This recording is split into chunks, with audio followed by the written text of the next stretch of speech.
Americans are taking sides in El Salvador's 5-year-old civil war, and a group of U.S. civilians with rebel sympathies has traveled into El Salvador's guerrilla-held territory for a better understanding of the forces America is helping the Salvadoran government resist. CBS correspondent Mike O'Connor was among the reporters on that highly unusual expedition and brings us a rare look at the rebel leadership. They were a group of Southern Californians working against American intervention in Central America, crossing a blown-up bridge into a rebel zone in El Salvador. With lots of luck, they got their vehicles across the river, and along with 5 reporters were able to drive to what serves as the capital town of rebel resistance. The main point of the trip was to meet the highest-ranking delegation of rebels ever to talk to Americans or to the press. Rebel commanders said their real enemy is the United States policy of support for the Salvadoran government, and that they intend to break that support. They say they consider legitimate military targets Americans who supply and direct the war against the rebels. They go home, take a nice shower or a nice bath, and calmly go out to have a good time. This cannot continue.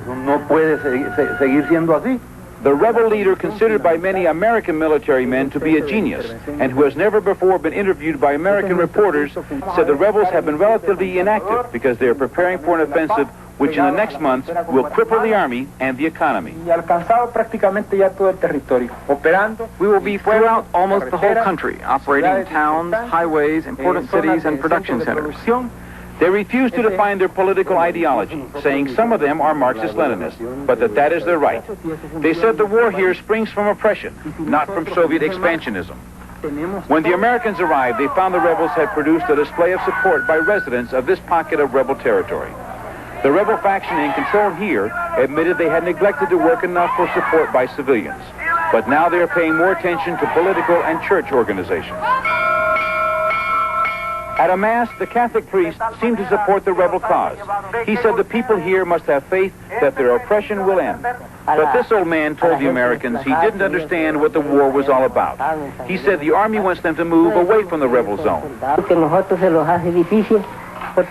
We're not used to living in places like cities where you have to pay for water and lights. Other residents showed what they said happened when the army had attacked the town. He said that this was caused by the destruction of aerial bombing. Rebels claim that while the American government is their enemy, the American people are not. Many of the Southern Californians seemed sympathetic to the rebels before they got here, and as they left, sympathy seemed to have strengthened. Mike O'Connor, CBS News, Perkin, El Salvador.